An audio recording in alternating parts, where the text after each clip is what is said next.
Ngayong 22 years old na si Kai Sotto mga kapatrol, ay siguradong magsimula ng mag-mature ang kanyang katawan. Tagal kasi mag-mature ang katawan ng mga Asians, kaya nahihirapan si Kai sa physicality sa NBL Australia noong 19 years old pa siya at sa Japan B-League. Pero ngayong full blast na ang pagpapalaki ng kanyang katawan, ay ito ang magpapabilib kay Kai at kilalanin siya sa buong mundo bilang isang magaling na basketball player. Kasama sa maturity ng kanyang katawan ay ang change rin ng approach sa kanyang laro. Kung noon ay purely skills lang ang sinasandala ni Kai at kilala siya bilang fitness player, ay nagsimula ng mag-evolve ang kanyang laro. Hindi kasi umubra ang pure skills and talent ni Kai sa mga mata ng NBA teams, kaya nag-change approach ang kampo ni Kai at minabuti nilang magpapalakas siya ng katawan at mag-focus sa kanyang skills around the basket. And with Kai Sotto's height at legit 7'3" and his insane footwork and skills around the basket, ay lakas na lang ng katawan ang kulang at siguradong pabibilibin ni Kai ang NBA. Bully ball na ang kailangan ni Kai, combined with his insane skills, ay walang duda ito ang susi sa success ng ating idol sa NBA. While everybody wants to shoot from the outside, iniba ngayon ang direction ni Kai sa kanyang development. Instead, he is making sure na makakalapit siya sa ring in every offensive opportunity. Ito ngayon ang strategy ni Kai at ng kanyang kampo. At siguradong makakapasok na si Kai sa NBA next year. High percentage shots kasi ang bully ball at meron pa ang pagkakataon na makakuha ng foul going into the basket. At kung suswertehin, ay makakuha pa ng mga and one plays. Sa NBA ay bihira na lamang ang mga players na nambubuli sa ilalim, pero kapag ma-perfect ito ni Kai, ang kanyang mga atake sa loob, ay there is no doubt na magiging katakot-takot na player si Kai pagdating niya sa NBA. Ito na ang Kai Sotto version 2.0, na kung saan ibang level na ang laruan at hindi na masatisfy of just making fadeaway jumpers or hook shots, kundi talagang diinan na ang laro, walang sinasanto ika nga. Gone were the days na pawang ilang si Kai sa physicality. Gone were the days na kailangan pang mag-dribble exhibition si Kai para makakascore. Gone were the days na pawang fade away ang kanyang mga tira. Pero make no mistake about it, kung merong opportunity na gagamitin niya ang mga ganitong tira, ay nandyan naman yan palagi sa kanyang arsenal. Ang importante sa ngayon ay merong bago kay Kai. Meron na siyang isang estilo na masasabi nating mapagkatiwalaan. Ito kasi ang wala pa sa kanyang laro noon, ang pamatay na tira. Yung tipong kung kailangan niyang umiscore, ay makakascore siya sa ilalim anytime of the game. So in other words, ay mas lumalawak ngayon ang laro ni Kai at mas nagiging unpredictable ang kanyang mga moves. And he is now a perfect target sa mga pick and roll. And shout out at Jose1212.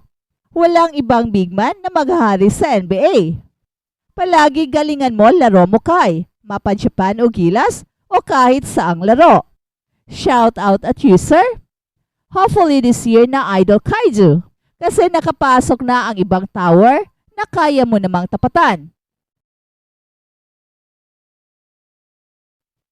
At balitang Olympics naman. Mga gurangers ng Team USA, alaskado kay Anthony Edwards.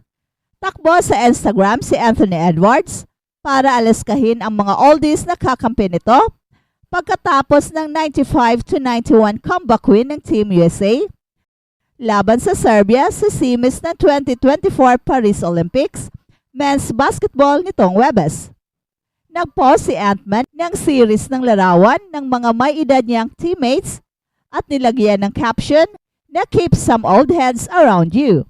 Binundol niya sina LeBron James, 39 years old, Stephen Curry, 36 years old, at Kevin Durant, 35 years old. Pinaka-senior sa team ang tatlong players na to, pero posibleng huling Olympics na nila ay sila pa rin ang bumubuhat sa Team USA.